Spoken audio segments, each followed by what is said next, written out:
hi, heidi ho, hola, ni hao, and welcome to Cast That Moving Picture, a podcast where two cinematic fanboys recast a failed cinematic project from the past, and then we debate and defend our choices.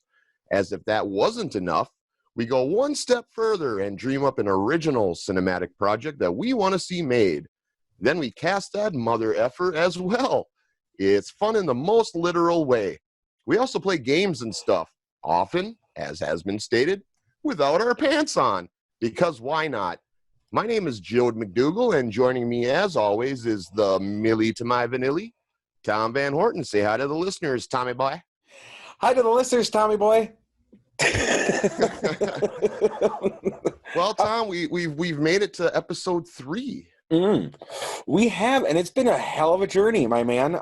We're doing well. We're doing well for our third episode, I think. I think it's going aight. I know you've listened to the second episode, and I have as well. Before we get going with what to expect on this episode, let's really quickly take a peek to the one we recorded last time. What are your takeaways from that particular podcast? We should just call this segment Tom's Corrections. Because here's the thing. When I get in a groove and I'm telling a story, I tell the story. And I know the details, but sometimes the details get a little messy. So I have some corrections. Okay. Mostly around the screw job. When the big one I want to say was there is debate. I mentioned that when they were renegotiating contracts, that Bret Hart was the nice guy and said, hey, I'll come back. There is debatable stories there. I don't know if that's the actual truth. I did get slammed on this a little bit from someone. So the other side of that story, real quick, I promised this person I would correct this, is that when it came back to when they were renegotiating contracts and Bret Hart got his 20-year deal, during that time frame he was already in contracts with WCW and he passed. He was saying he was going back and forth to Vince McMahon and Eric Bischoff and saying, hey, I'll kind of work in the deal there, and he sided with Vince McMahon. Then the company started to go under, and according to this person, Vince McMahon and WWE's side of the story is they said, hey, we will release you because we can't afford to pay you, and we will help you get your contract back. We will actually work with Eric Bischoff to get you a job at WCW because you deserve to get paid more. So there is some debate there. Well, I just one thing that strikes me as a little bit curious is, did Vince McMahon and Eric Bischoff have that kind of a relationship that could be facilitated? That I don't know. My understanding was there was a lot of hostility there. But I'm not coming from a place of pure knowledge here. That's just what my takeaway was during that particular era. You bring up a really great point, and I think that a lot of it comes into some revisionist history because now they're on good terms. So, it's kind of like when you're on bad terms, you get stories, and then like when you get on good terms, stories change. Sure. So, yeah, this is one of those things where I don't think they had that kind of relationship back then. I think there was a lot of hostility between Ted Turner and WWE. I mean, up until that point, WCW was dominating, and Vince really did think he was going to have to sell the WWF. So I don't know, but that's another side of the story I promised to bring up. I over-exaggerated with Undertaker. He banged on the door. He did not break down Vince McMahon's door.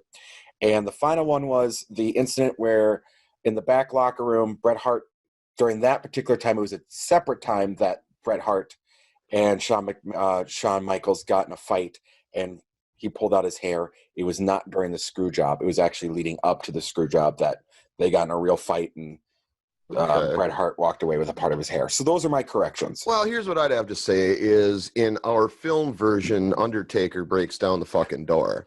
Because that'd be way more. With Clint Howard shitting his pants. Yes. Oh, poor Clint Howard. Poor Clint Howard. You were so rough on him. Okay. Oh, I don't know if he ever listens to this, but I do want to say. I'd say probably not. But probably not. On. But, I made the point on our first episode, and I didn't feel like I needed to make the point in our last episode, but maybe I'll make the point here. I understand that. And, one thing that I think you'll agree with me, Joad, is that we're not also casting writers here. And a lot of these things fall on the writers, right? Like a lot of these problems fall on the writers. But we did a podcast about writers. No one's going to know who the fuck we're talking about. Right. Which is unfortunate because, there are no films without a script. Oh, we learned that during the strike. Right. Where I think we'll get a bulk of our fucking movies from going forward. But I love Clint Howard, and I know that came across really backhanded and really mean, but ultimately it comes from a place of love. Because as I said, and I think this got lost on a couple people, I will watch any movie with Clint Howard. Sure. He is up there with me as Bill Paxton. Like you will watch any Bill Paxton movie. Oh, God rest his soul. God rest his soul. I will watch any Clint Howard movie because I truly do appreciate Clint Howard as an actor. Yes, I came across harsh. Yes, I meant what I said. But at the same time, it wasn't out of spite or hate. It's like, dude, you're perfect. I need you for this role. Well, and like I said to you, I think after the fact, unless we start putting him in movies, his brother's only making a movie once every 5 years or so. So, the dude could use he could use some help on that front. He could. My turn. I don't know. I don't, I guess, listen to it, as often as you do, like re-listen to the podcast. So I if I made any errors, I guess I'm not aware of them. That said, I think the whole second episode, I was a little bit zombie face. We have a 5-week-old with colic right now that we're dealing with in the McDougal house. And let's just say sleep is coming at a premium. And so I might have been a little grog fest last time, but I'm feeling better this time. I think I powered through it okay, but I'm feeling a lot better not being basically a member of The Walking Dead right now. Yay! Yeah. Joad's back. Back. He's engaged this time. So I want to also really quickly, before we kind of get into what we're going to do this episode, I want to give a shout out to Dylan McFarling.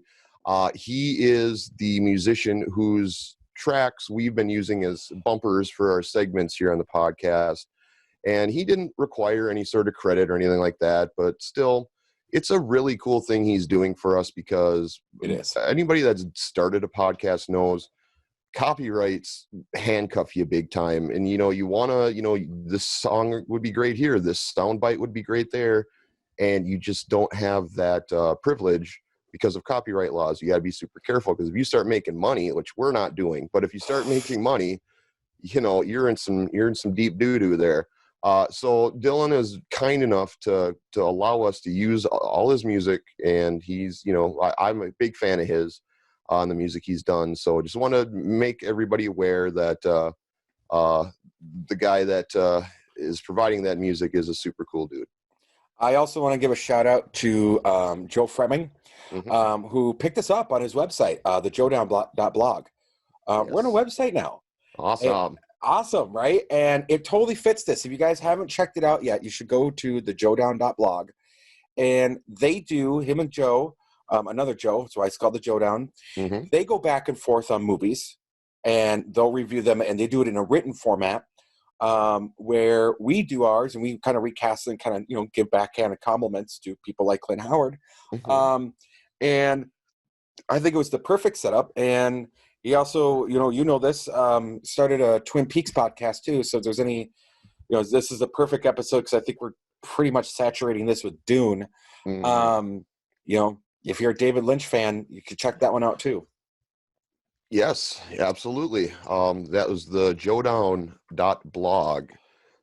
And we encourage everybody to check that out.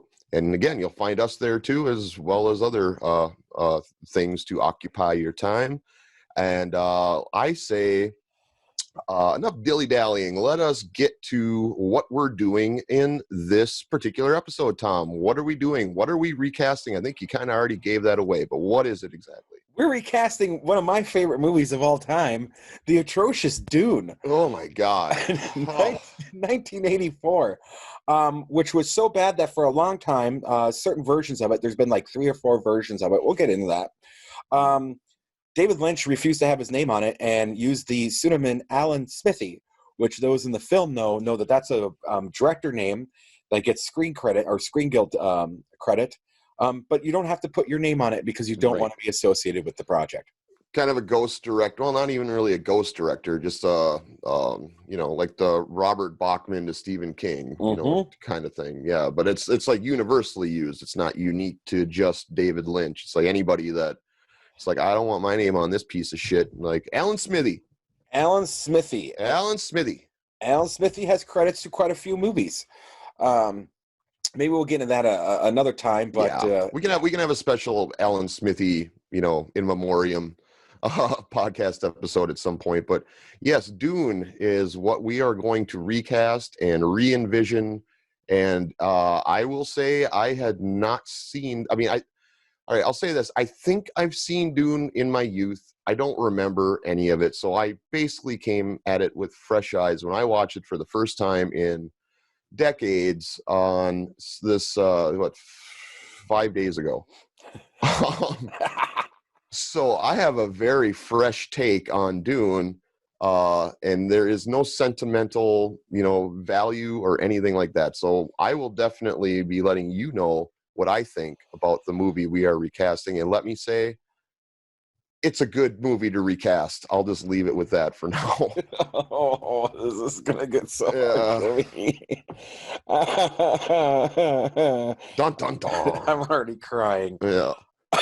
But as a Dune as a Dune lover of this movie, of the books, of the sci-fi series, there is some sentimental value there. However, Joad, you know this. I've always said I'm not a fanboy enough of anything to not give it its critique when it's due. Sure. So I think I'll be very fair in my assessment as well. If not coming from a little bit more of a place of love, then I'm guessing yours is going to come around. You guessed correctly. Very much so. You guessed correctly. Contemporary Dream Project. What we are doing for this is about as polar opposite as what we're doing with the project we're recasting. We are going to cast and assign a director/visionary for The Late Wars Part 2. And what that is what was it, about 10 years ago, I want to say, that the Late Wars broke out when Conan O'Brien was going to be the Tonight Show host, and Jay Leno decided he didn't want to give it up, and blah, blah, blah. And all those guys, that name recognition there, we don't have to worry about. Everybody knows who these people are. We are going to cast those roles, as well as, for those that may have forgotten, kind of give a rundown of what exactly it entailed, because it was kind of a messy little episode, and I think it would make for a pretty fascinating film if done correctly. I would completely agree with that. I'm excited for my picks on this one, buddy. Yes. So I think we are going to go to our first ad break here, and then we are going to come back and we are going to get this rigor rolling. Does that sound good to you? That sounds good to me. Let's get rigor rolling to the ads. Yeah, let's do it. We'll be back in a couple. Take us away, Dylan. Coming in.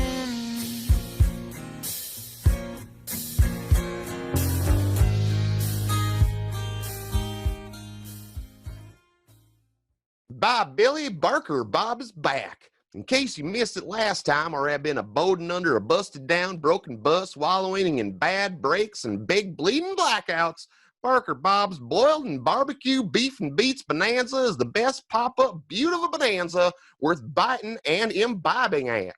But of course, Barker Bob's boiled and barbecue beef and beets bonanza has beef and beets. You better believe it. But this time, he's bringing bacon, barley, brisket, barley brisket, bran, broccoli, broccolini, beans, butter beans, and special guest Sean Bean. Admission is only $175 per body, and all-you-can-eat wristbands are only $299. That's Barker Bob's Boiled and Barbecue Beef and Beets Bonanza at Buck's Bargain Buicks at 3599 Bow Bridges Boulevard in Dover, Delaware. Remember, No matter how hard you try, you can't beat Barker Bob's beef.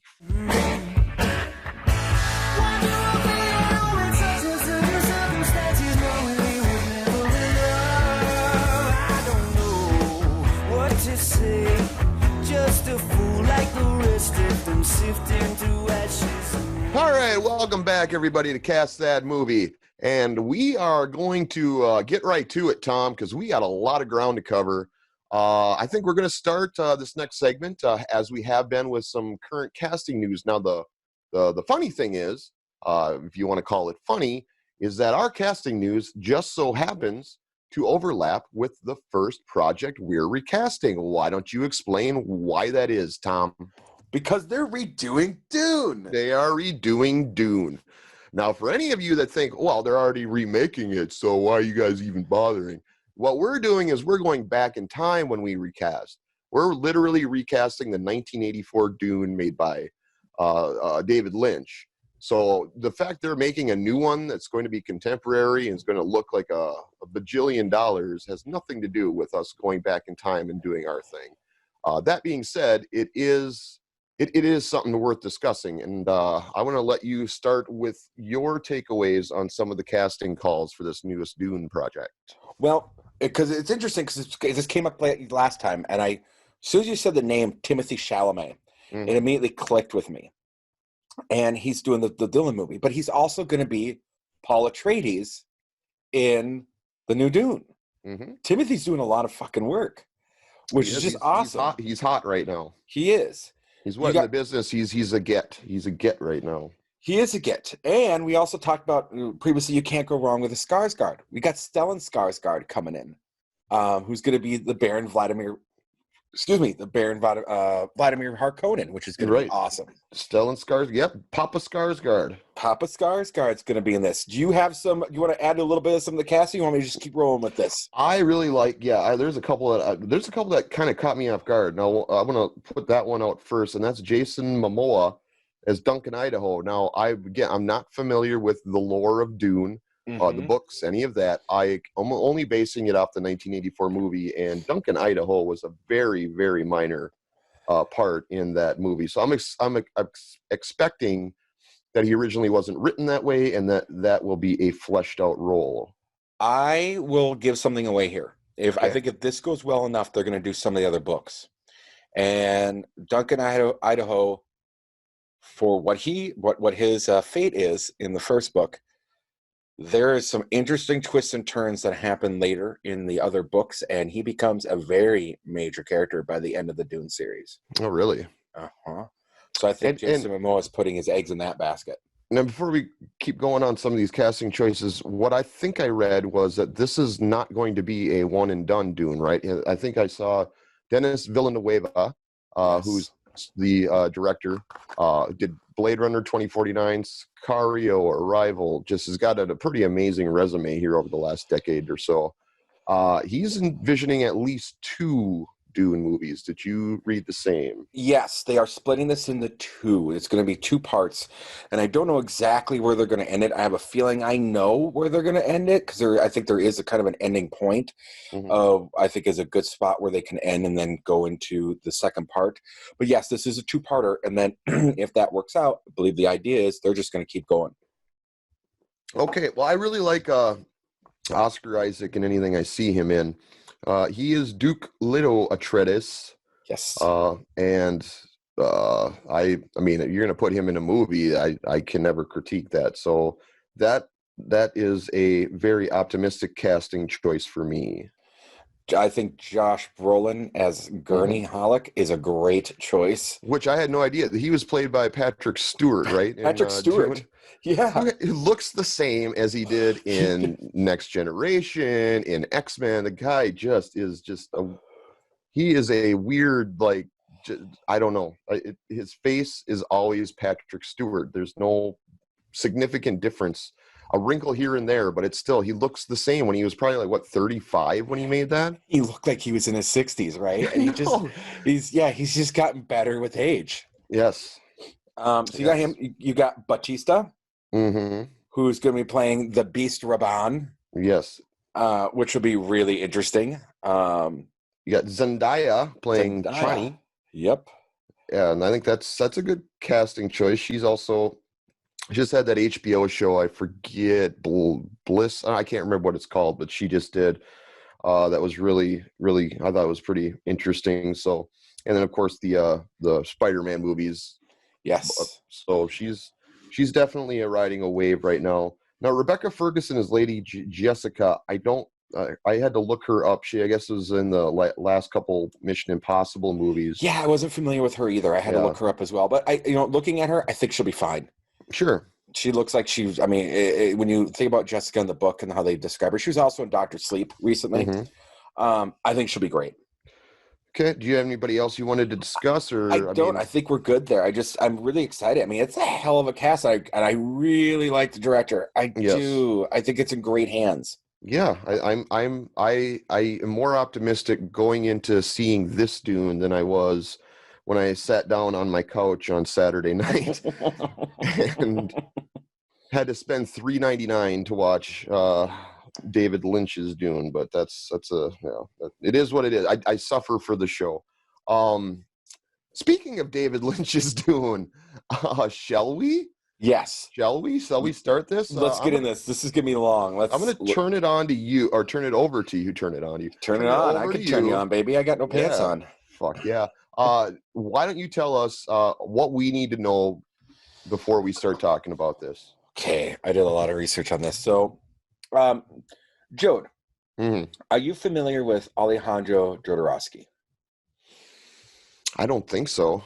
Should I be? Well, I don't know. He might not be in your wheelhouse, but he did. He was big in the 70s for doing El Topo and Holy Mountain. I've heard you had Holy Mountain, right? I had Holy Mountain. Yes. Yeah.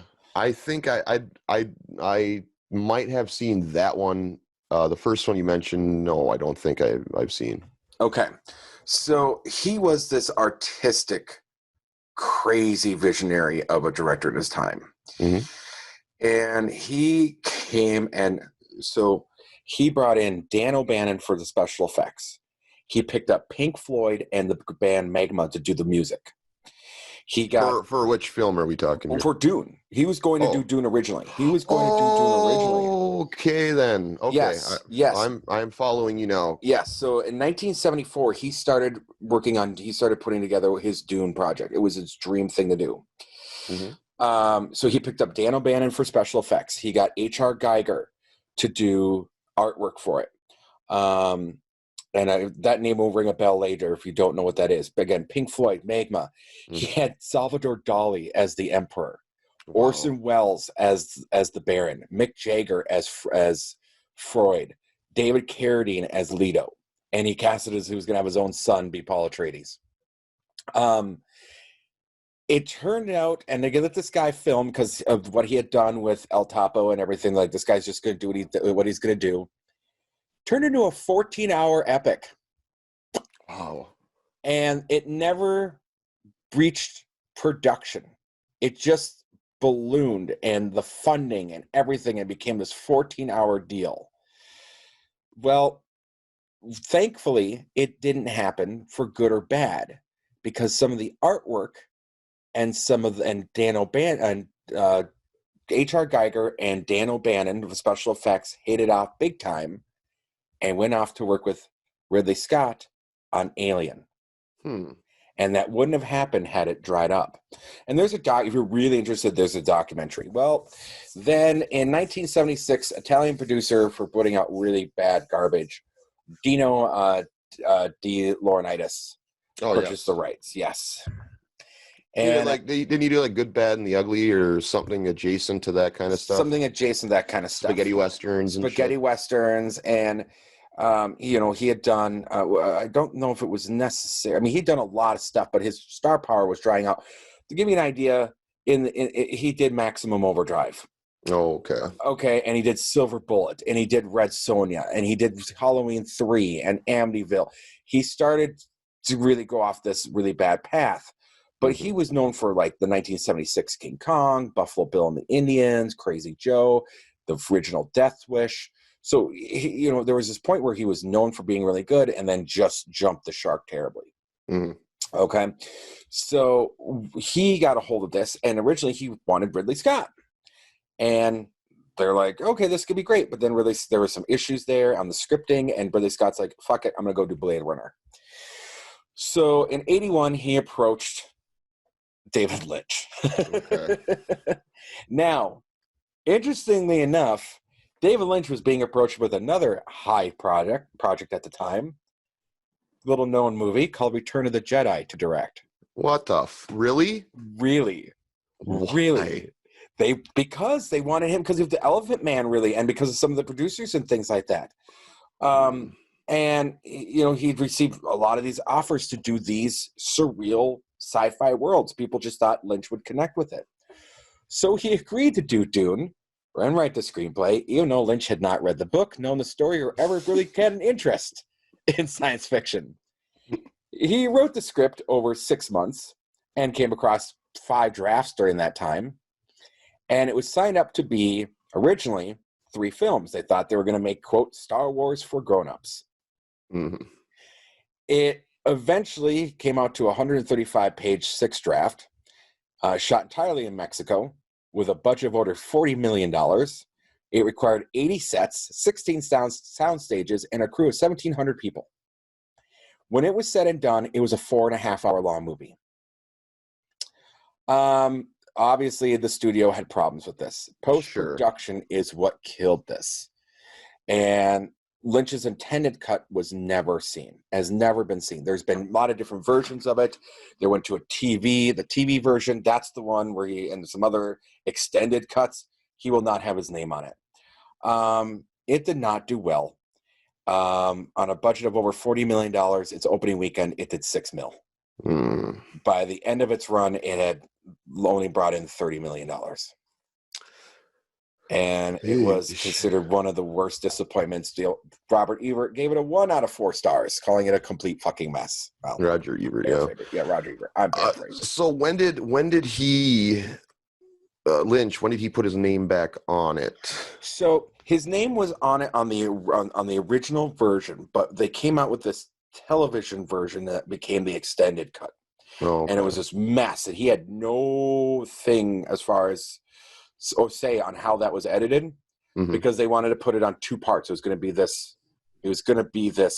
Like a mini series, like a mini series type of thing. Yeah, that they, and he completely disavowed the version and said, "Put it on Alan Smithy. I have nothing to fucking do with that." Okay. And there have been some things, and Universal has approached him several times to do a director's cut, and he refuses to decline every offer. And if you bring up Dune in an interview, he will either walk out or go right to the next question and have you removed. He does not talk about this movie. Okay, well, we're going to talk about this movie in detail. Okay, let me give you now my take. Having, like I said, just watched it for, as far as I know, the first time in my life. My take is it's everything I dislike about David Lynch. It is cold. It is distant. It is humorless. It is heartless. I don't know. I mean, all that being said, I could have liked it if it looked better, but it is just riddled with cheesy effects. And that's unfortunately, I think what I dislike most about David Lynch might have worked the best in this film had it been made well. But as soon as they start like getting in these force field box things that, or start riding the giant graboids, Tremors reference. Yes, they look like graboids. And I mean, to be fair, this came out like 6 years before Tremors, but when I saw them, I'm like, wow, that's like the biggest graboid ever. So I don't know. I didn't like it. I will definitely say that. I thought the casting was really bad. The pacing was awful, and I can see how it was once 4.5 hours, because the whole thing with Paul and her name here, Chani, like that happened in like the span of 2 minutes. All of a sudden they were like together, and it's like, well, there was a dream he had, a foreshadowing, and then all of a sudden now they're like together. I mean, everything about it could have been better, start to finish. But yeah, it was impersonal, just like David Lynch's work. The way I read it is it's cold and personal, distant, and there's no beating heart behind it. But it could have worked in the hands of the right director, and I have found the director that could have made that kind of a project work, where David Lynch failed miserably. Let's hear it. I'm going to go with a guy who's pulled off sci-fi very well, and sci-fi that has had similar themes and similar tone, and that is Stanley Kubrick. To me, was the obvious choice. Ooh, you pulled a Kubrick card. Yeah. I love it. I love it. I can guarantee you one thing: it would not have been guys atop a graboid yelling "pew pew pew" and shooting stuff. What? That's in the book, by the way. That's I know, but it just, the way it was executed was just so sophomore. It was laughable. I was laughing. I don't think that's what was intended. No, that wasn't what's that. Laughter. I'm gonna say, I think this why I don't think this works for Lynch is I feel this is the opposite of his normal work. When I watch this movie, I don't see Lynch in this movie. I see studio interference. I don't think Lynch was given the ability to do his full direction. Lynch is amazing at framing scenes. It's just what he does. And his artistic eye and things of that nature. And while things can be cold, there is I was shocked to find out that he did do a lot, had his hand in the writing, because it doesn't feel like Lynchian writing to me.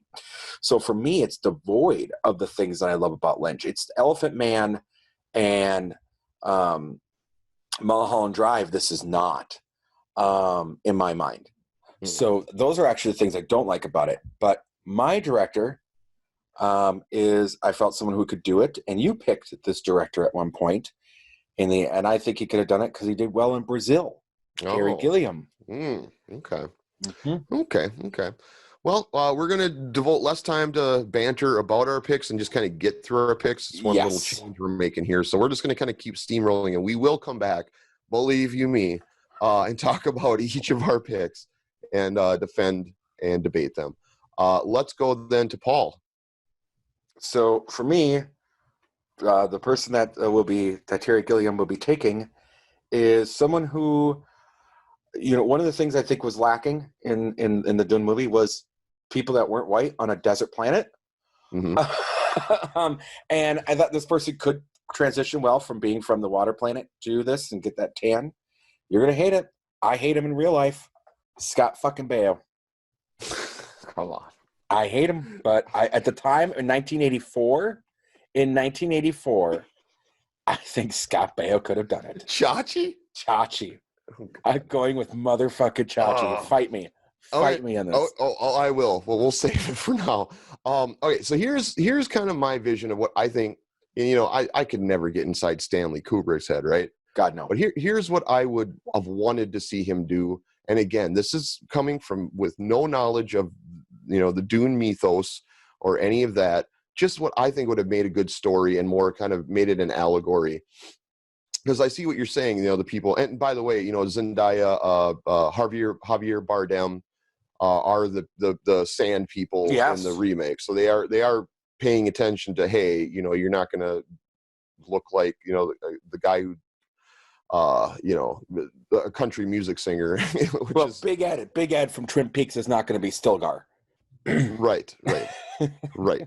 Yes, that did catch me off guard too. I gotta admit that casting, but it's not. It was way before Twin Peaks, but still, the correlation. I couldn't not. It was the same people. Lynch works with the same groups. Yes.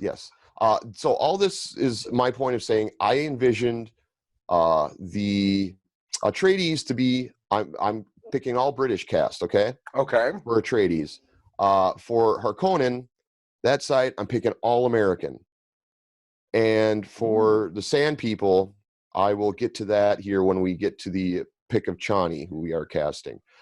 So for the choice of Paul, I picked a guy who was a couple of years from his big breakthrough, but he was working. He would have been a discovery pick for Kubrick, who which is definitely not outside of Stanley Kubrick's forte. No. Is discovering actors and giving them a chance, and making a giant career for them afterwards. I am going with the one and only Gary Oldman. I cannot go wrong when you pick Gary Oldman for something. Okay. It would have been as big. I mean, this is 2 years prior to Sid and Nancy, I believe. But the talent, I have to believe, was always there. So we shall now move on to Lady Jessica. And I will give my pick here first. I'm going with the dependable, as always, the forever beautiful Helen Mirren. Ooh, I do like your pick. I went with gorgeous, knowing what the Bene Gesserit are in the book. There's some things there we could always get into, but I went more off looks for this one. And I went with someone that was very big in the 80s, and I think would have done this role very well. The one and only lovely Victoria Principal. Oh, okay.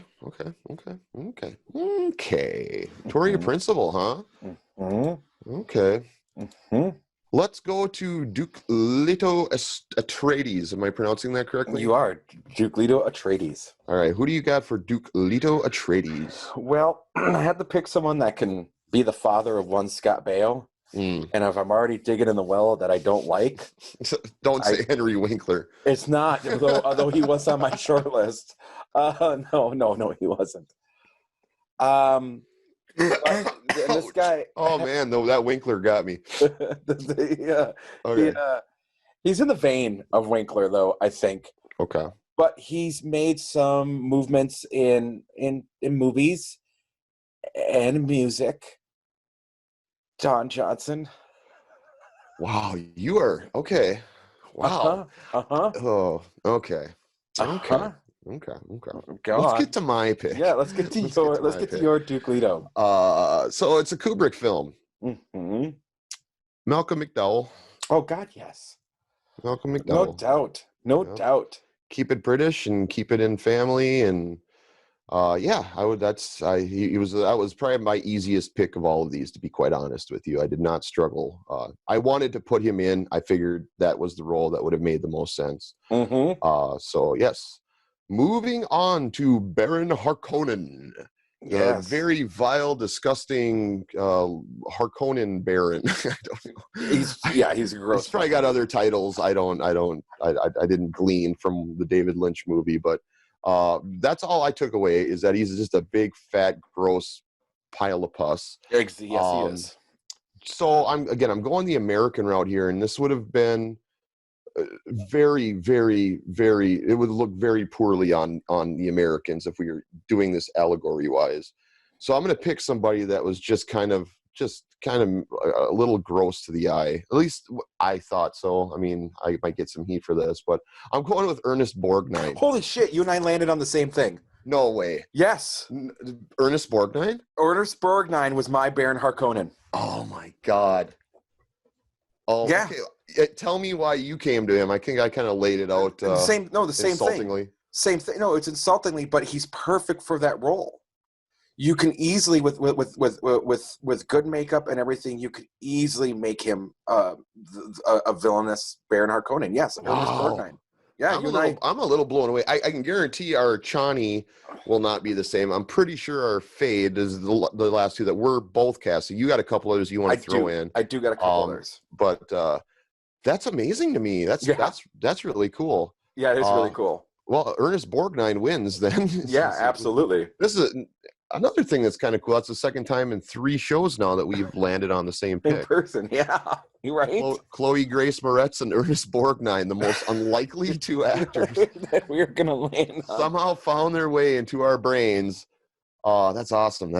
All right, cool. Let's go to Chani. I'm going to let you go first, and I'm going to tell you mine and explain how I came to her. I went with, because I'm going for ethnic, and they're, sadly, and I really had to scowl and look for things, and I didn't realize how white the 80s were in Hollywood. And I wanted to give someone a break, and someone who did eventually make it in the movies, and this would have been it. And I also understand that in the books, they're much younger than they're portrayed in the movies. Mm-hmm. Being the love interest of one Scott Baio is going to be one Lisa Bonet. Bonet. Was she acting at that time? She was acting at that time. That would have been Cosby Show. This would have been. Was she already on the Cosby Show? She was already on the Cosby Show at that point. Okay. Okay. She was acting at that. Yep. Lisa Bonet. Lisa Bonet. Mm-hmm. All right. So I went a similar route, but I took a different path. And maybe one that I will have to defend a little bit, but I'm okay with that. So I also wanted it to be a minority group, but one in particular. I was going Native American. Ooh, okay. That was the big allegory that I was going for, is, this British family that's, handles themselves well, keeps themselves clean. I don't know. And then this gross American, family. And then they're both basically destroying this planet, or, going after the spice melange. Spice melange. The spice. The spice. The spice must flow. The spices must flow. So I went with Native American. Now, before I give my pick, because it's going to raise an eyebrow or two, she is part Native American, first of all. Most people won't know this, but she is. And I was a little bit, I didn't believe it at first as well, but it's true. But I want to also say that the entire, what's the name of the Sand people? I forget. The Fremen.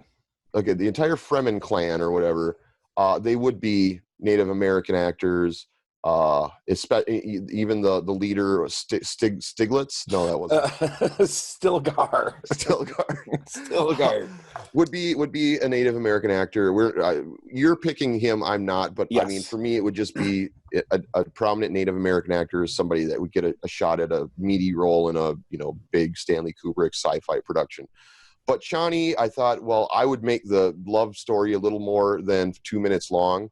Right. And I would pick, I'm beating around the bush because I know you're going to be like, what? Let's just do it. Heather Locklear. We'll talk about this. All right. We'll talk about this. We'll talk about this. Okay. Who's your Johnny? I already told you my Johnny. My Johnny was Lisa Bonet. Oh, that's right. No, we're on the fade. We're on the sting. Sorry. No, you're fine. We're on the sting. It's a sting. Okay. Sting. So I'll go first here. So Sting,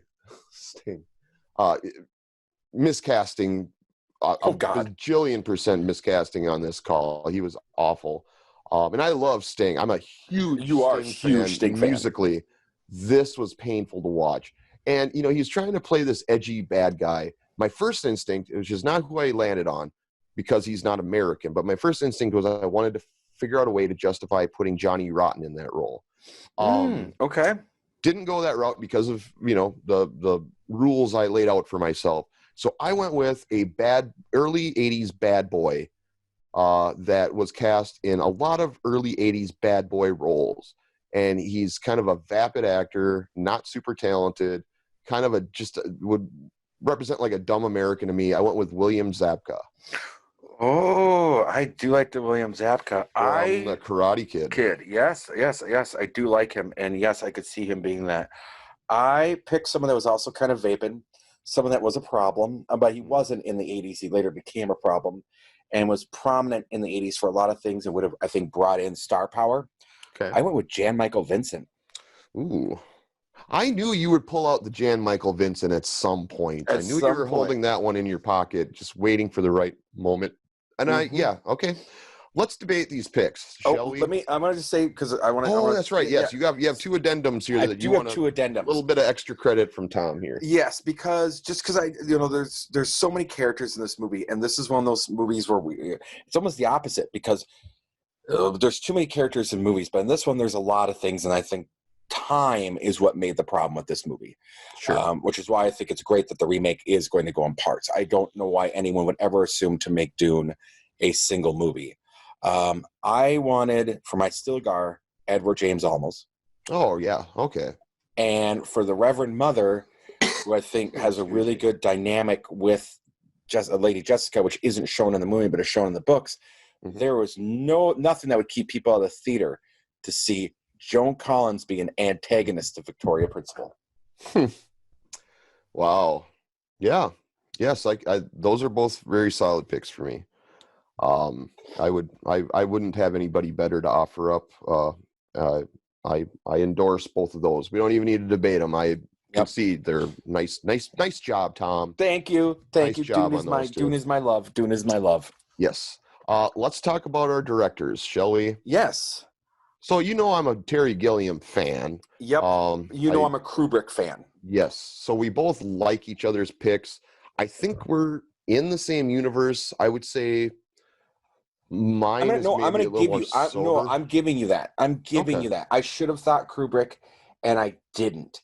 And if he had came across my mind, I would have done it. Kubrick, hands down, should have been the director of Dune. Okay. All right. Fair enough. I will. I'll take that. So let's go to Paul. I had Gary Oldman. And I had Scott Baio. Scott Baio. Shachi himself. I did. Okay, here's why. And I'm going to say that I'm going with yours. You have some really strong picks here. Gary Oldman, yes. The only reason why I went with Scott Baio was because you're supposed to have this white off-worlder. I mean, there's a lot of parallels going on in Dune here. Mm-hmm. And he eventually becomes taken into the Fremen. And I thought it'd be very easy to make Scott Baio pale in this time, with the makeup and everything, and slowly make him unpale. That guy could get a tan. And that criteria right there. You can change his skin tone. It's perfect. Without having the resort to see Thomas Howell. But Scott Baio, as much as I hate him, he was on fire in the 80s. And I'm sorry, Paul Atreides and Dune in itself, it's science fiction. We're not making a big fuck drama here. And I mean, I love your picks, but I thought, this is akin. I mean, even though you wouldn't have had Star Wars without Dune. A lot of people don't know that. Star Wars was written years ago, and Dune is the quintessential blueprint to all modern sci-fi. You could trace all modern sci-fi elements to Dune, but it's not exactly high art either. It's high nerd, and I'll be the first one to admit that. So I didn't, but that's why I went with Scott Baio, because I felt he could do Paul Atreides. It's not a hard part to play. But Gary Oldman, fuck yes. I mean, we're not pulling punches here, right? And I'm prepared. I'm prepared for you to lay into me on picks that I make either on this segment and future segments and in future episodes. And you are, boy howdy, you are more than welcome and invited to do it. But by God, man, I think Kyle MacLachlan is a better pick than Scott Baio. Again, I like Kyle MacLachlan. I hated Kyle MacLachlan in this role. That kind of tells you. Yeah, I love Kyle MacLachlan in that role. Charles in charge. Yeah, I love Kyle MacLachlan as Paul Atreides. I think he did a great job. And I usually like Kyle MacLachlan. Like, I don't have this just, what I watched of Twin Peaks, I will say that he is the most engaging part of the show for me is the way he plays that character. But it maybe wasn't his fault. It's probably how it was written, and his character arc was just too sharp and too sudden. Yes. But, and one day I will sit down with you and we will watch the long version of it. And one night we'll get drunk and we'll watch the long version of it, and you will see that he is much better than what you got. Bring a lot of booze. Dude, we'll get hammered. Okay. Let's go to our Lady Jessica picks. Yes. So I had Helen Mirren. Yep. And you had, remind me again. Victoria Principal. Yes. Mm-hmm. Victoria Principal, huh? Yes. I like my pick on that. I like Victoria Principal, oddly enough. And so what you need to understand about the Bene Gesserit is that there's a lot of weird shit in the book. Mm-hmm. And they are trained in the art of sexual manipulation. Okay? Sure. They don't really go into it, but they talk about the Quasar Haderach. And there's a lot of different ways you can pronounce that. But the whole thing with that they've been doing for centuries, and they don't really go in this well in the movie, is they have been using mind techniques and controlling powerful men through sex in this breeding program to create the chosen one, essentially, to make them, to raise them up and make them in charge of the universe. Sure. And so that element is lost. Like you don't know that from the movie. But I know that from the background. I just think Victoria Principal, man, yeah, you can't go wrong with that character. Okay. I'll give you that. I will. I mean, I love Helen Mirren, but I mean, I don't think Victoria Principal would necessarily fit with my vision. But I would say she'd fit very well with your vision and what you're trying to do. And Helen Mirren, as great as she is, I wouldn't say that she's the only one I could see in the role. She's awesome. I love Helen. I love Helen Mirren dearly as an actress. Right. She's phenomenal. But I I'm not saying she's a Scott Baio pick, but it's a little, my opinion. Let's go to Duke Leto Atreides. Yes. Remind me who you had. Malcolm McDowell. I had Don Johnson. God damn it. God damn it. Oh, my God. So I want you to understand my vision a little bit, because I think my vision will make sense. When I scoured these things, I was looking for who were the top actors in the 80s. Who were the ones that were the box office that were drawing in the audience? Was he box office though? He was TV's Don Johnson. He was TV's Don Johnson. There were TV actors and film actors in the 80s, man. It's not like today. It's not like today. Big difference. But Don Johnson was breaking in the movies. And he was doing things. I mean, in 1995, he did The Long Hot Summer. In 1975, he did The Boy and His Dog. So he's been doing movies, but he went to TV because it was a little bit more of a steady paycheck. I mean, I loved him. He came back for a couple of Dusk Till Dawn TV series, and it was great. He was really good in it's kind of a spoiler, but he was really good in the one episode of the Watchmen TV series that just aired too. Yeah, he's not a bad actor. He's not a bad actor. He's not a bad actor.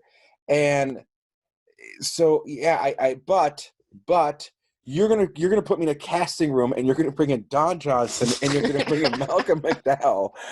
I'm not going to shoot myself in the foot. Of course I'm fucking taking Malcolm McDowell. Like, really? I'm not dumb. Yes, it's Malcolm McDowell. All right. Okay. I mean, to be fair, you did get me a little bit less off of being, what the word would be here, baffled by the pick of Don Johnson. Like, I mean, the more I think about it, the more it's like, it's not a terrible pick. He's not in the movie much. He's not a main character. He sets stuff up, and then no spoilers here. The books and the movies are old. He gets fucking killed. Right. Okay. All right. Moving on. We both picked Ernest Borgnine of all people for Baron Harkonnen. So dude, have you seen him? This is like Clint Howard. Of course you're going to put Ernest Borgnine in there. Yes. He's short. He balded early. He wasn't short, was he? He wasn't like a short guy. I thought he was a shorter dude. I don't know. But he was rotund. He was. And, you could easily, with makeup and things of that nature, yes, I think I'm actually not surprised that we landed on Ernest Borgnine now that I think about it, because who else are you going to do? God, I thought I was so proud of the pick. And I thought, wow, he's not going to see this coming. Ernest Borgnine, who the fuck would pick him for anything? But yeah, the more you reason it out, yeah, I mean, there's a reason why we're friends, I guess. We think very alike at times, and Ernest Borgnine is one of those times. One of those times. All right.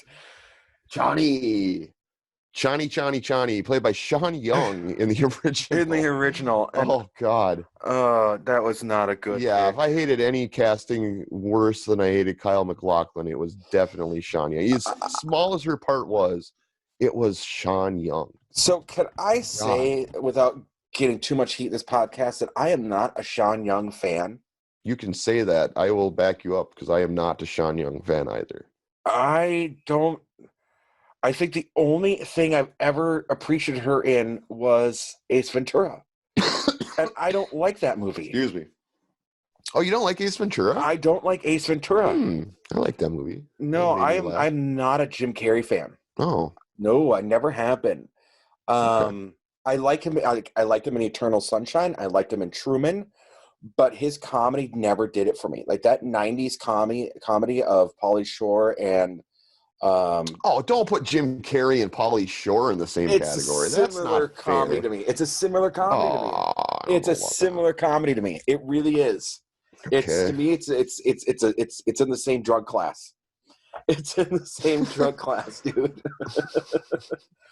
But you went with Heather Locklear. I did. And of course she would have, she couldn't be rocking her blonde do. I mean, she would need to, dye her hair, to match the rest of the Fremen.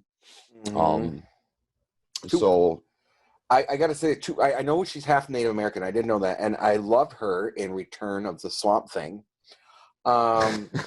That's actually that was my first introduction to Heather Locklear. She was you didn't watch any Melrose Place back in the day? Dude, Return of Swamp Thing was before that. Oh, was it? Oh God, yeah. No, she was in the sequel, the very terrible sequel, Return of the Swamp Thing. And that was my first introduction to the Heather Locklear, and that was 1989. Okay. No, I have to go with my Lisa Bonet, dude. I don't. Yeah, I like your Lisa Bonet. I mean, again, wouldn't fit the theme of my movie, so it's not like I can say, yeah, we're making a co-op effort here. Mm-hmm. But as far as what you're trying to do, I think she's probably your strongest pick aside from Ernest Borgnine. Mm-hmm. So I'll give you that. I mean, I don't think you pick Heather Locklear expecting to win. Right. You're just kind of trying to, have a hot take or, have a, not controversial, but something that is fun to talk about. Absolutely. Absolutely. And anytime we can talk about Heather Locklear, I will, because we're a product of the 80s. Sure.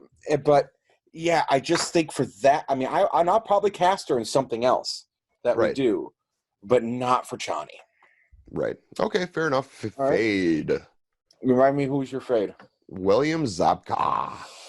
To my Jan Michael Johnny himself. Johnny himself. Jan Michael. 6 of 1, half a dozen kind of. Yeah, that's the same vein, isn't it? I put that in the same pool. I would say yours has more talent. So I mean, I would say we're kind of. Oh, I think that's mean of William Zabka. I mean. Oh, come on. Have you seen this new Karate Kid show? I watched the first. Cobra Kai. I watched the first. He's not a good actor. He's not a good actor, but he can play a role. He can play the William Zabka character very well. And I'm like arguing against my pick right now. What's going on here? No, I think if you're going to put those two and we both kind of have the same idea of what we're looking for. So then it's easier. It's the same thing last week when I put up James Cromwell. And you put up Sexy Beast. Yeah, I put up Ben Kingsley. Mm-hmm. Ben Kingsley's just better than James Cromwell. They're both great. Yeah. What they do. And in that case, they both are great. Like this case, they're not both great. They're just really good at what they do. Yeah. So I'll give you Jan Michael Vince on that. I don't have any qualms about that. I think it's pretty even. I think maybe the top end I kind of came out on top, but you kind of came back here in the last couple picks. You had a better front running cast. I think I had a better B cast. Sure. And I can't go wrong. And I will admit, this was so hard for me, bro. Yeah. I know you had to sit through Dune. Yep. But I love that movie. And one of the things I think why I appreciate it is because I appreciate the books. Mm-hmm. And I can fill in the missing pieces. Sure. From the books.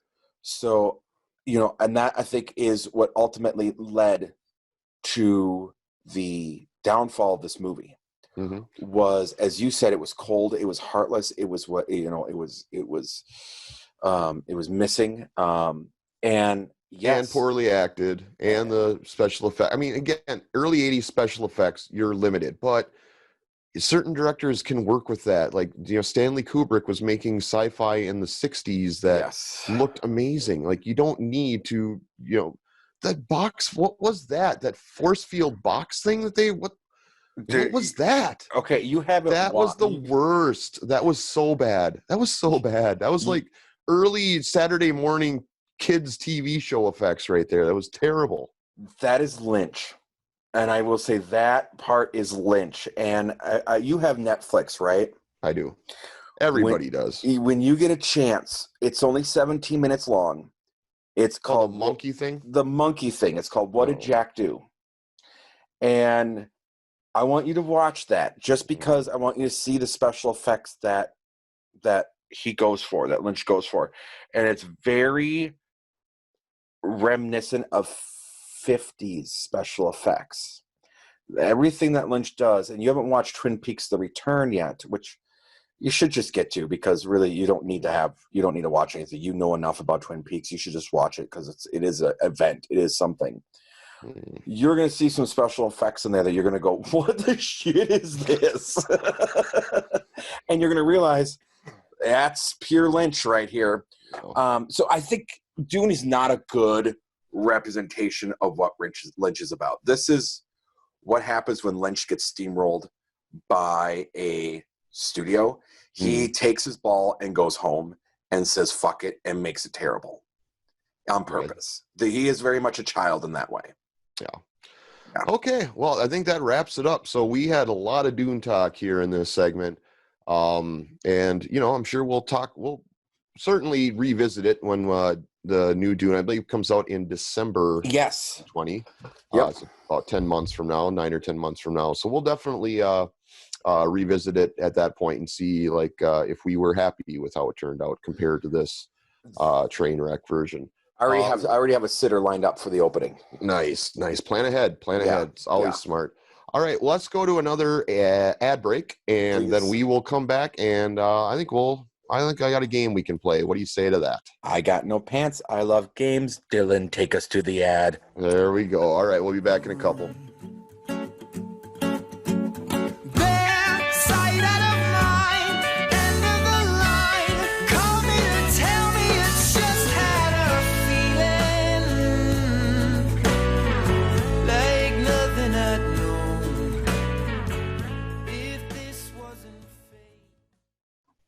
Hey, you ever needed a box, but there was no box to be found? No matter how long or how hard you looked around and around. Hey, if that ever happened to you, heck, go to Ted Mills's box store. We sell boxes. Hey, boxes are forever. They never die. At Ted Mills's box store, you will see why. So, big boxes, small boxes, medium boxes, all sizes. Boxes hold so many things. Boxes, boxes, boxes. Ted Mills Box Store on Pelican Street, right next to that Dairy Queen there. You know the one.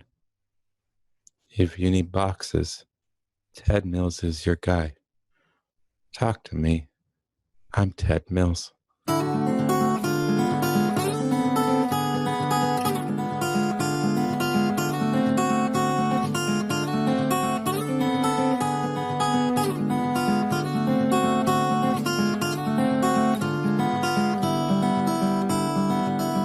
Welcome back to Guess That Movie.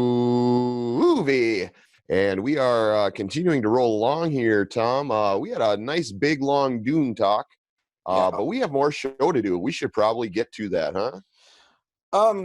Yeah, I mean, I know it's always hard to say goodbye to the Dune, but... Bye, Dune. Yeah, Bye. I love you. I love you. Okay. Yes. It doesn't. It's cold, Tom. It does not love you back. I don't think Lynch loves anybody. So we are gonna move on to Is This Where Are They Now? A game we've been playing that has been a lot of fun. Basically, Tom and I each pick somebody from obscurity, somebody from the past who is, I guess, more so disappeared into obscurity, and we tell a story about where they are these days, and the other has to determine, is that true or is it bullshit? So you reached out to me. You didn't tell me obviously who you're doing or if what you're going to tell me is true or not, but you did say you put a lot of work into it, and it's long-winded, I guess. Would that be fair? It's long-winded in terms of, yes. So I'll do mine. I'll start with mine because I think you started last week. Okay. I went looking for someone, and in trying to find someone, I found someone else. And then I had to go back to the person I originally found because I cannot find anything on this dude. I don't know what happened to him. And I did an exhausting search. Truth be told, Joad and I, we go way back, and we used to work for a company where we'd have to, what was called skip trace people, like find them when they disappeared. Mm-hmm. I cannot find this motherfucker anywhere but on Twitter occasionally, where you just post something random. The movie Super 8 had a lot of people that never went on to do anything, and one of the actors there is Zach Mills. He disappeared, man. I wanted to do Zach Mills. Which one was he now? He was the nerdier one that was sick all the time. I watched it with my kid. This is how it came up because I watched it with the kids, and but yeah, he was I've got to remember his name here. Give me 1 second. I'm gonna find it for you. So I can remember clearly 4 kids from Super 8. He was Preston. He was Preston. So he was the one with glasses, right? He was the one with the moppy hair. And like the braces and yeah. Yes. like blonde hair braces. No. You're thinking some. No, this was the one that was very like, I'm gonna die. I need my medications. He was the. Okay, I gotcha. But you couldn't find anything on him. No. So instead, I ended up finding more about Riley. His name was Riley Griffiths, and he was the director kid in Super 8. He was the heavyset one that that had the crush on Dakota Fanning, sure, or Ellie Fanning. Yep. And so I found him. He was Charles Kasnick. Okay.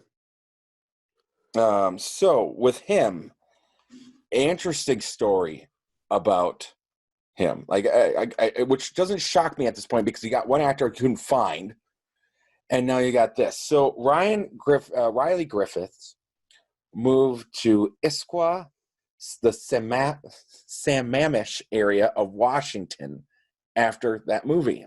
His parents moved. He didn't want to be in movies anymore. I don't know why. He was done. He started going to a high school called Skyline High School, where he started playing football as defensive lineman.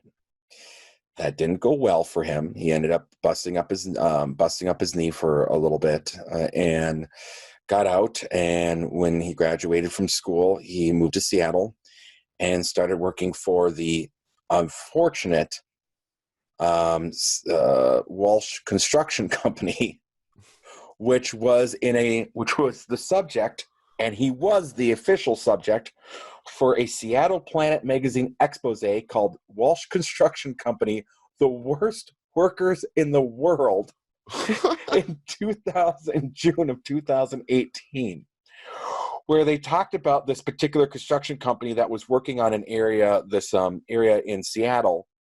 Apparently there were explosions.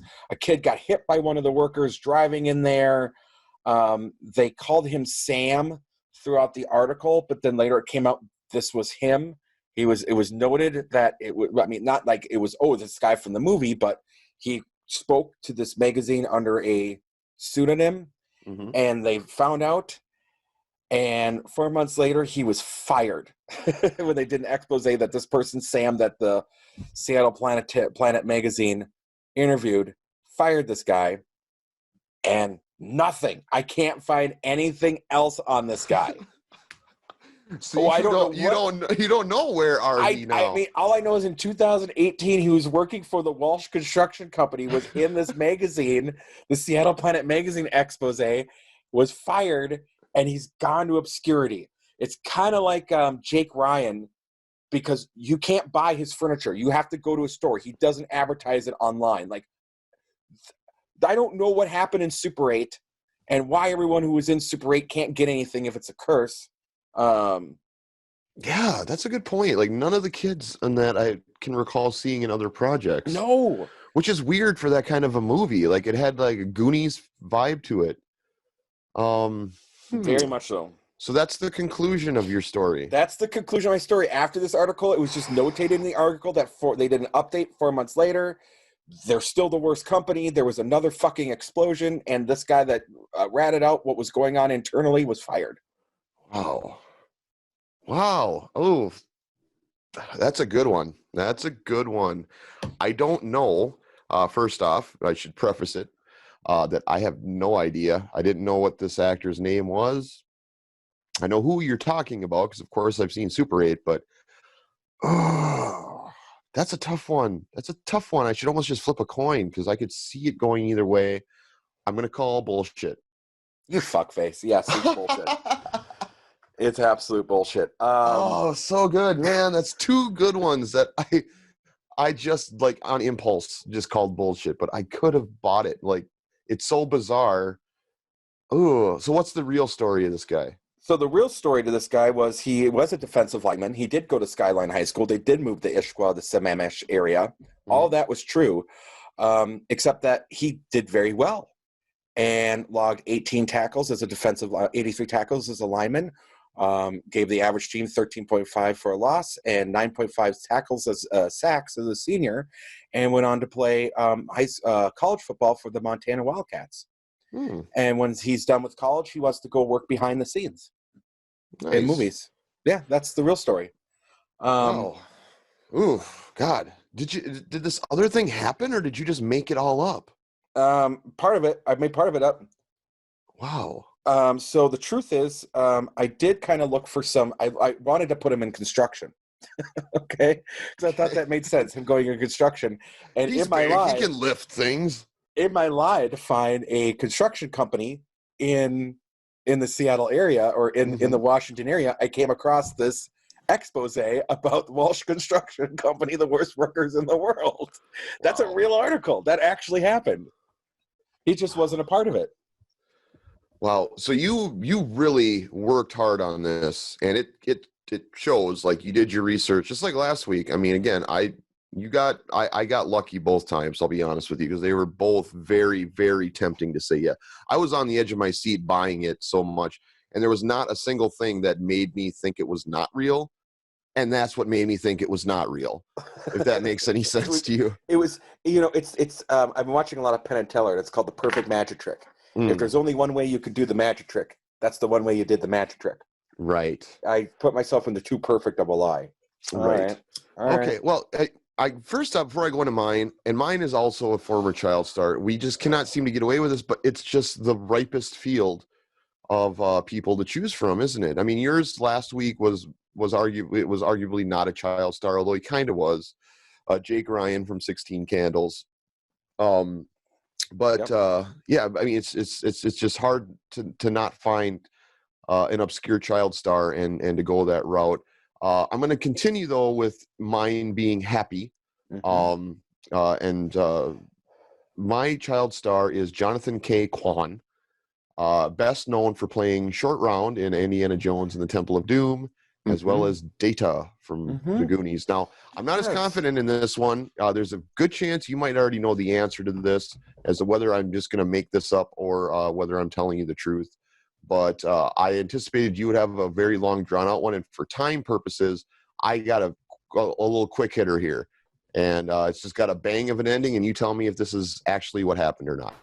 Okay, so his career as an actor kind of fizzled out after he hit it big with those two, noteworthy roles. And he finally ended his career as an actor after a small role in the Pauly Shore vehicle Encino Man.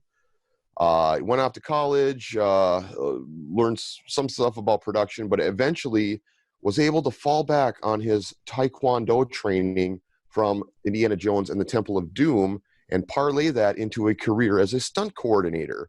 And his most famous projects were for the original X-Men movie and Jet Li's The One.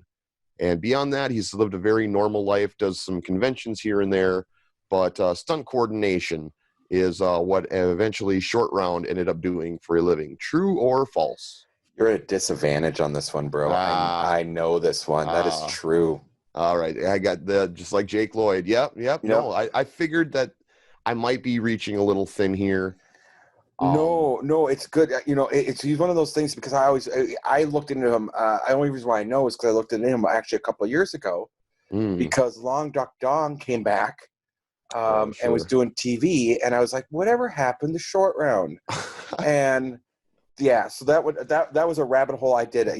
We possibly could have inspired you to want to know what happened to the Short Round after Long Duck Dong reappeared on your television screen. I wonder. Yeah, I know. Where's the correlation? The correlation? But I love them both, and because I love 16 Candles. Actually, it's a guilty pleasure of mine, and which I'm admitting on air.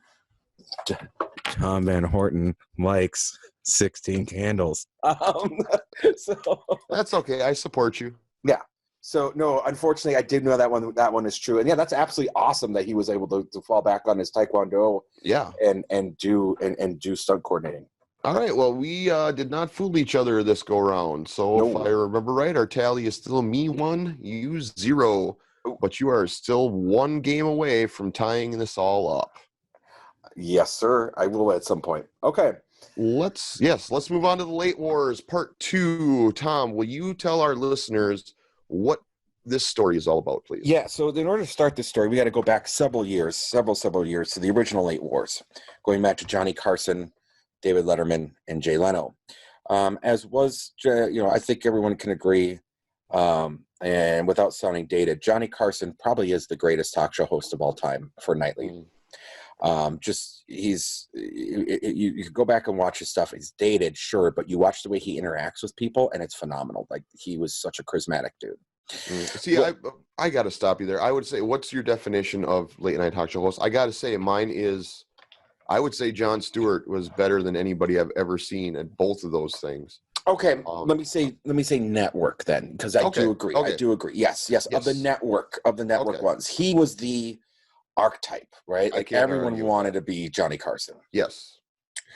Well, as was tradition, typically that you had the Tonight Show and then you had the Late Show after the Tonight Show. Mm-hmm. And the person that was on the Tonight Show or that was on the Late Show was going to inherit. That's just the way it was kind of set up to go. Mm-hmm. And Johnny Carson took some vacations, and David Letterman could not do both shows, so stand-up comedian Jay Leno started doing these takes for when Carson was gone. Mm-hmm. And this opened up the door of maybe it's not going to be David Letterman. And the story went at the time, and there's debate now, because we'll get into our part 2, but the story was that Jay Leno's agent at the time did some backdoor dealings and screwed over David Letterman, and ended up taking over Tonight Show, which left to David Letterman having a huge feud with NBC, never going back to them, and creating basically creating the Late Night Wars by making a competitive show to run against the Tonight Show. Well, do you have anything real quick to add to that, if you remember any of that flavor? No, that's about right. There was, we should mention there was a Late Wars movie that was made. It was a made-for-TV HBO movie that was made shortly after all this had played out. That really illustrates. It certainly does not make Jay Leno look good, as far as his behind-the-scenes wrangling and campaigning and politicking for the job. But no, that pretty much sums it up. It sets the scene too that Jay Leno is a controversial figure in late night, I guess would be a safe statement. So yeah, though that kind of gives it, with Jay and with David Letterman, that history there kind of precedes what happens with part 2. And why don't you go ahead and tell them what that was? So part 2 was NBC decided that it was time for Jay Leno to retire. Mm-hmm. And Conan O'Brien came on after his show, and it was, we're going to give it to Conan. This is what it's going to be. So 5 years before his actual forced retirement, he came out 5 years and said, hey, I'm leaving in 5 years. It's going to go to Conan O'Brien. It's going to be in good hands. And people were going on the Conan O'Brien show even 5 years earlier saying, he's not going anywhere. Do you watch this? Like Howard Stern, famously, you could go back and look at some of YouTube's clips, told him, and this was going to happen. Well, 5 years later comes, it's time for Jay Leno to leave, and Jay Leno starts behaving like a small child and doesn't want to leave. Right. And they're like, nope, this is what it's going to be. So it goes to Conan, and then Jay Leno starts having conversations with NBC to create the Jay Leno show, which was a short-lived piece of crap. And then he politicked and did all the stuff, and he was using the ratings from the show because there was the age gap there between who was watching Leno and who was watching Conan. And they decided that they were going to give Jay Leno the Jay Leno show where the Tonight Time slot was.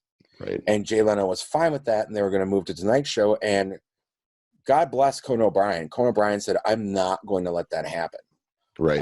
This is a tradition. This is important. The Tonight Show means something. He put the institution over himself, and the history, and like you said, the tradition over his own personal ego. And it led to him having a serious breakdown and him going on a very angry comedy tour for a while and kind of figuring out what his life was going to be. But then he was basically gone, and Jay Leno got his toy back, and then his ratings dropped very quickly because everyone was so fed up about it that along comes Jimmy Fallon, who was doing the weekend updates and was on Saturday Night Live and had kind of had the ins at NBC, and they're like, we're giving it to Fallon. End of fucking story. Jay Leno, you're gone. Right. And Conan, we're fucked on that deal. So yeah, go ahead. Yeah, I was going to say, but Conan, to be fair here, Conan, his brand of humor, which is I like, and I'm a big Conan O'Brien fan. It's not as broad as Jay Leno or Jimmy Fallon, I would say, to a large degree. So there was there was always that concern with Conan and them giving him the keys to this kingdom and worrying what he might do with it, and he didn't have the chance to make it his own. It was way too brief of a time period before they yanked it away from him. But yeah, there is that there. It's just that Conan is he's a weird guy. He's not a typical talk show host. So there's that element of it too, is just like they playing it safe versus taking a risk. I would argue Letterman was more of a risky choice. They chose not to take that. Then Conan was a risky choice, and they chose to just kind of screw him over and not really give him a chance. They keep going back to play it safe instead of trying to reinvent it to keep it fresh. So yeah, that's really all I have to add to it. So why don't we go ahead and assign a director visionary who we think could bring this story to life? I'm going to let you go first. Of course you are. I always, me, I'm going to go outside the box. Sure. But I think there's a lot of dialogue story here. And I think there's a directing pair that does very well with this. And I would love to see them do this. I would totally go see, because I see every one of their movies, and I think you see every one of their movies. Coen brothers. Yeah, I don't know. Do they direct? Do they both direct? I think only Ethan directs. Yeah, but they still put everything under the Coen brothers, right? Right. Yeah, it's a package deal. You take one, you get the other for sure. So you mean Joel would have? If it's not Joel that directs, honestly, I can't remember offhand. I can't remember offhand either. It's super late when we do these podcasts. Yeah. So no, it's fair to put them as a pair. Coen brothers. Yeah, that's a solid pick. I went with a noob director. Okay. She has made exactly one film. It's called Booksmart. I have not seen that. And it was I honestly not a movie I was a huge fan of overall, but her directing in it and what she accomplished look wise I think would work well for this project I'm going. Her name is Olivia Wilde. She's better known as an actress. Yeah. Yeah. Okay. So I didn't realize she got into directing. Yes, she did, and it's a movie worth watching, if not, just for her directing alone. But yeah, I think she can make it look clean, look good, like she did with that movie, and even the source material there, I wasn't in love with. I think this would be better, and she could do more with it, and she could kind of tackle the fragile male ego from a woman's perspective, which I think would definitely be interesting to watch. Okay. All right. We'll get to that when we get to our picks. Okay. Yep. So let's go to Conan. I guess I'll start here. Conan's hard because Conan's got a very, very distinctive look. I couldn't find anybody that looks just or even close to looks like Conan that I would trust to act a role as Conan. So I went with somebody that kind of looks like him vaguely. He's tall and lanky, but I think he could pull off the role and kind of do his own thing with it. Just give him a big wig of Conan hair. You'd have to do a wig. But I'm going with John Mulaney. Okay. Solid pick. They know each other from SNL and writing casts and things like that. Okay. I'm throwing a monkey wrench into the game. Sure. Joad. I love it. I love monkey wrenches. They're my favorite kind of wrenches. I picked two people to play Conan because I'm going to give you the ability to veto one. Oh, okay. This is some interesting twist. I could only think of one person to play Conan O'Brien, dude, and I'm Tilda Swinton. I considered her. I'm not even joking. I considered her. She's the only one I could think to play Conan was Tilda Swinton. So I picked another one if you wanted the veto. If you wanted to veto Tilda, but why would I veto Tilda? Who is your other one? Just out of curiosity, it won't count, but I'm just curious. Justin Timberlake. Okay, Tilda's a better pick. Tilda was my stronger pick. The only thing there is the voice. Oof. And that's we live in an age, and we talked about this. There's no de-aging in my movies this time around. Great. But there is voice modulation. There's things you can do in post-edit. I don't know. She's so brilliant, though. You might not even need it. You might not even need it. All right, let's go on to Jay Leno. You can go first here. Jay Leno. I hate Jay Leno as a human being. I think he's a pile of shit. I'm not even going to hold back. Like, I don't care if he ever hears this podcast or things like this. We're not doing this to be friends. I don't want him to listen to our podcast. Fuck him. Fuck Jay Leno. Fuck you, Jay Leno. Fuck Jay Leno. And I want to pick someone that I think could have played him shittily. Okay. And I think you could throw makeup on and get him to go. Jay Moore. Yep. Yeah, I could maybe see it. I don't know. Is Jay Moore? I'd have to look into whether they're close. I guess that's not necessarily a non-starter, but we'll get into that. We'll get into that. I just can't turn my brain off whenever you give me these names. I gotta always talk it out, and I gotta stop doing that. It's all good. It's all good. I picked somebody that I know doesn't like Jay Leno. Okay.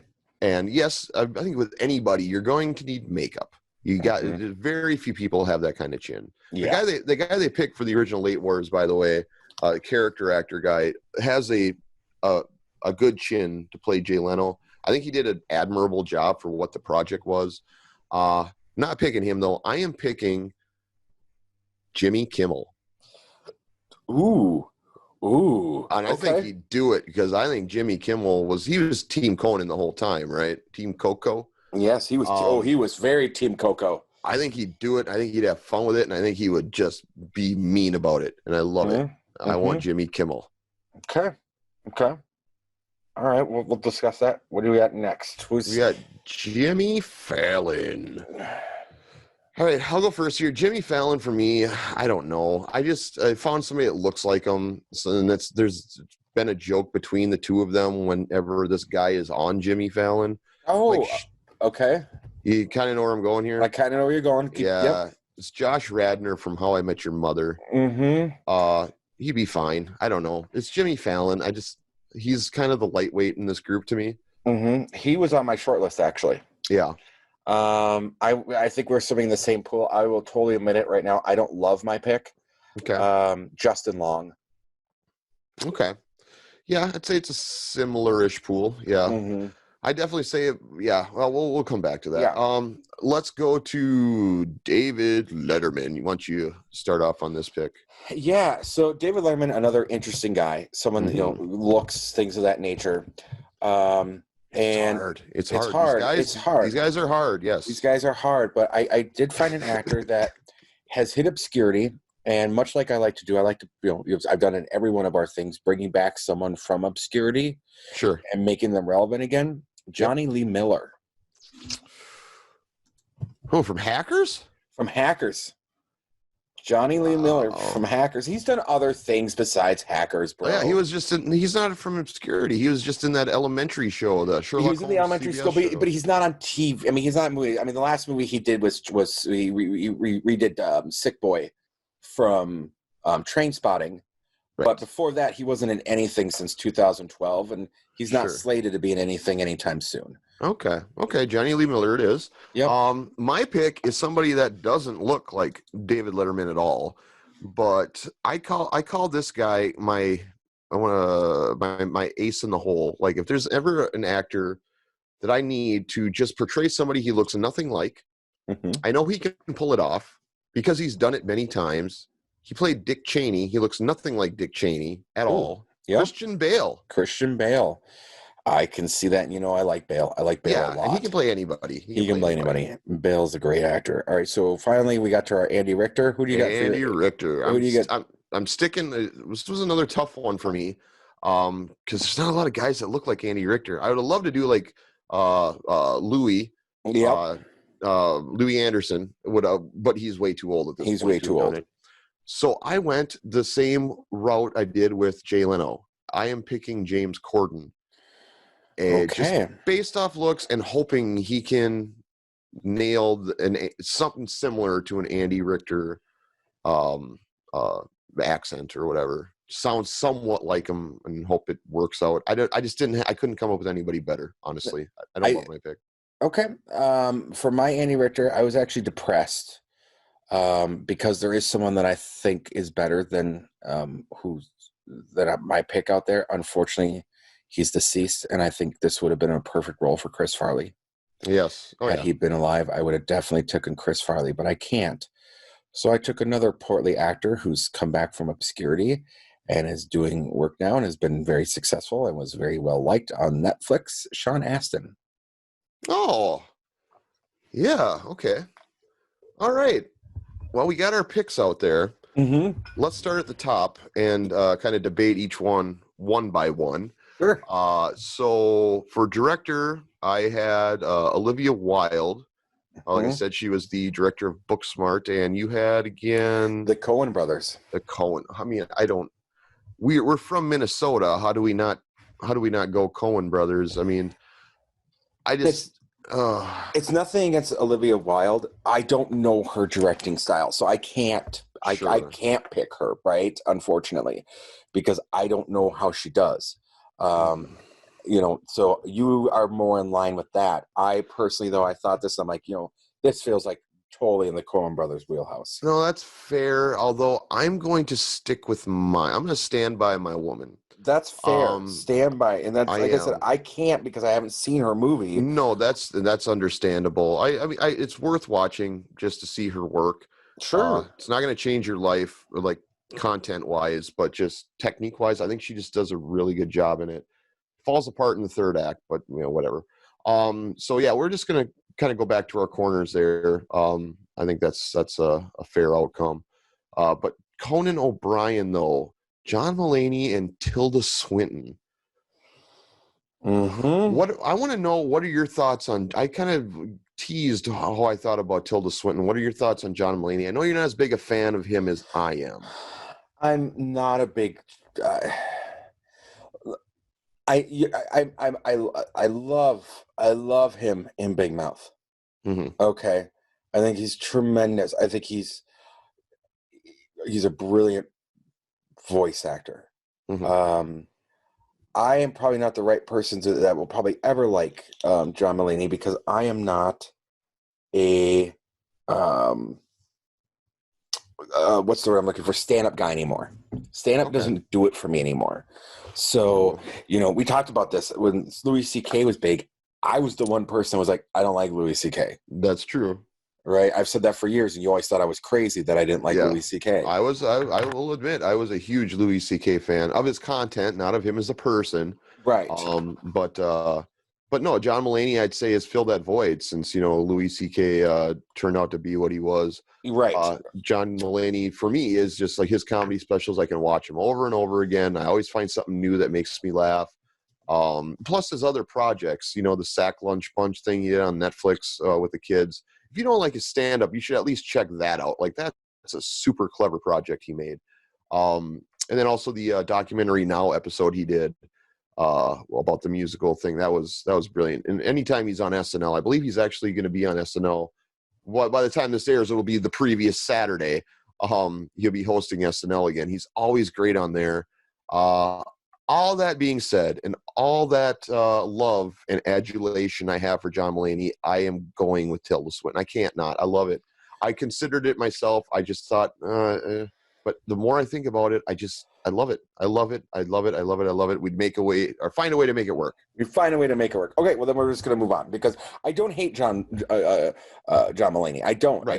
I don't. I'm not a stand-up guy anymore. I get it. It's just not your cup of tea. That's fine. It's not. All right. So next, Jay Leno. Yeah, Jimmy Kimmel versus Jay Moore, right? Versus Jay Moore. I gotta stick with mine. I like Jay Moore. Like might be a strong word. I recognize Jay Moore as somebody who tries to be funny. I've never been a fan of his, I guess. I don't know. And I think Kimmel would have more fun with it. Mm-hmm. And I'm going to go with you. I picked Jay Moore. Again, I didn't love my pick on him either, but I felt like I feel like he would make Leno look like a piece of shit. And I think he'd have fun with that, but I think Kimmel would have fun more. And Kimmel does have some acting chops. Yes. So, yeah, absolutely. I can see your Kimmel's better. You have to, let's just step out here, to be a late night talk show host, you have to have acting chops. You got to pretend like you're interested in all these celebrities, foo-foo stories. And maybe 1 out of 10 is actually worth sitting there and listening to. But for the sake of the show, you have to appear engaged and, work with that guest to make the show watchable and make people want to keep watching it. So, that's why I didn't hesitate and think, well, he doesn't have many screen, credits. Well, I don't care. It didn't really matter to me. His man show work was enough. Yeah, that's what I was going to say. The man show work was enough. Absolutely. I mean, he totally did not get along with Ben Stein, and you had no idea. Right. Okay, Jimmy Fallon. I had Josh Radnor. You had Justin Long, right? Yep. And Radnor was on my short list as well. Okay. And like I said, I don't love my pick, so I kind of picked. I went more on looks on that one, and just kind of that. Fallon's cute, funny, but I don't think he's very funny. I like some stuff he does. I like his Saved by the Bell references. Yes. And I like when he works with Paul Rudd and does the music video things. There are things I like, but it's not appointment television for me by any stretch. And a lot of it is just, like I said, very broad. It's very broad. And I find myself, instead of watching The Tonight Show, I watched the funny, the one skit that was hilarious. Yes, that they post later on YouTube. Yeah. Yep. I don't like his interviewing style. So we're going with Josh Radnor there. We're going with Josh Radnor. It's not like a huge win for me. I didn't love it either. I just, whatever. I'll take it, but it's like, nah. Yeah. David Letterman, Christian Bale versus, remind me again. Johnny Lee Miller. I think less makeup work would have to be done with Johnny Lee Miller. Christian Bale. Definitely. I think Christian Bale, although he could do everything, I don't know if he could do the quirkiness that is David Letterman. But David Letterman at this point was older, wasn't doing the crazy stuff he was doing back in the day. The Uma and Oprah thing? Yeah. Oprah. I could see. I'm going to go with Bale. I'm going to give it to you. I'm going to give it to you. All right. Andy Richter, James Corden. Yep. And you had Sean Astin. Sean Astin. I'll go with Sean Astin. Easy. I didn't love my pick there. I probably only came to mind because it was talk show related. I even Googled actors that looked like Andy Richter. That's how lost I was on this. I couldn't find anything. And then I don't know how I just ended up on James Corden, probably like proximity to Jimmy Kimmel. Can I say that I feel that James Corden should not be acting and should just stick to his show? I don't. Yeah, it's fine. Yeah. I'm not even like a fan of his. Like I couldn't find a better Andy Richter, but you did. I think Sean Astin, you can't not like Sean Astin, you know. Yeah.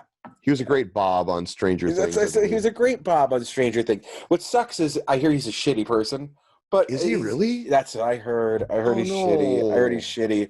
No, I don't know if it's true or not. It might be someone bitter, you know. But I hope so, because he doesn't seem that way. He's Rudy. I know he's Rudy to be a bad guy. No, you don't want Rudy. You don't want Mikey to be a bad guy. No. Yeah. No. That's in my research on Sean Astin. I found some not so pleasant things about him, supposedly from fans. So I don't know. You know people that you've only seen on TV or movie screens, right? All right. Well, the Late Wars Part 2, I think, is officially wrapped. It was fun. It's always a challenge when they're known characters, that are the big personality types that literally everybody listening to this, that's the one thing with the Montreal Screwjob is that I'd say not everybody knew who these people were that we were talking about. Enough did, but not everybody. I think this is a case where everybody knows. So you got to pay this extra attention to looks as well as talent. It's tough. It's a tough. I had a tough time myself. How about you? I did, honestly. I did have a tough time with this one. Once I knew who I wanted to direct it. The director was easy. Mm-hmm. Then came the hard part. Sure. Mm-hmm. Okay, well, let's go to our last ad here, and then we will come back and put a nice big fat ass bow on this bitch. Sound good? Sounds like a fantastic idea. I like bows on bitches. Go to the ad. All right, we'll be back in a sec. Now that same conflict occurred, and if it only served to bring me back that old familiar pain, do I deserve the blame? Do I deserve the blame? Hey, Macho Van Horton. Ooh, yeah. Spring is right around the corner. Too hot to handle, too cold to hold. What if I were to tell you that Swolebodeez Gym in Santa Monica is bringing back their Spring Shred Sessions package to help folks get a start on their summer beach bods? You will eat my rear rockets and like it. That's right, folks. For only $5,002, a personal trainer will work with you day and night for 60 days and help you conquer that unsightly winter flab. I'm the tower of power, too sweet to sour. Go to swolebodeez.netcom today and sign up before it's too late. That's Swolebodeez Gym in Santa Monica, where gains get got. 10,000 years Intercontinental Champion. Ooh, yeah! To keep them moving in motion with a pulse and the strength, find new love in a hopeless mind. Will it change? Welcome back to Cast That Movie, and we are coming up to the end here, Tom. 3 episodes in, we have done it 3 times. 3. Make a 3-time champion. Oh, yeah. Oh, yeah. Oh, yeah. This was a good one, I thought. I thought the Dune talk was lively and very, very entertaining. It was. And, I felt bad when we were doing this originally because I'm like, God, I'm making him sit through this movie. But I'm glad I did because I really enjoyed the Dune talk. Yeah, I did too. And I think it's the only thing that could have made sitting through that movie worth it, to be quite honest with you. So I'm not upset that you made me do that because I think it made for a good episode. And I'm willing to pay the price, 2 hours of my life, watching a David Lynch film about outer space people on giant graboids saying pew, pew, pew, and firing things I will do that for a good bit, and I think it was a good bit. Yeah, I think it was a great bit, and now you know where they got the graboids from. Yeah, that was a nice little nugget to learn. All right, I think we're gonna have to wrap it up because I think we've run long, but we are gonna quickly tease. I think next episode we are looking at doing something going back to the 80s, and this might give you a little bit of a hint. Oh, hey, hey, hey. Hey! Boom, boom, boom, dun.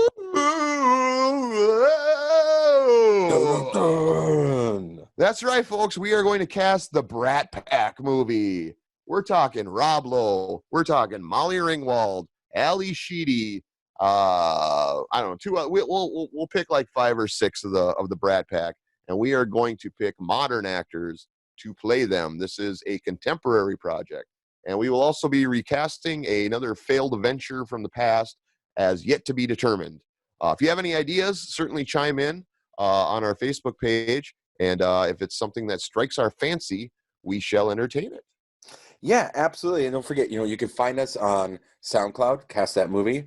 You can find us on YouTube, Cast That Movie. We have a Facebook page, Cast That Movie. And you can find us on the joedown.blog, as we said earlier. So do us a favor, go at least to the Facebook page, like and subscribe, please, guys. Please, please, please. It means the world to us, and it doesn't take anything more than 30 seconds of your time. Right. All right. Well, I think with that, we are going to put an end to this, but we are going to be back for an episode 4, and it's going to be a blast. So I hope everybody out there will join us. And Tom, I'm going to let you have the last word. Word. All right. Later, everybody. Have a good one, y'all. All right. Bye. Bye.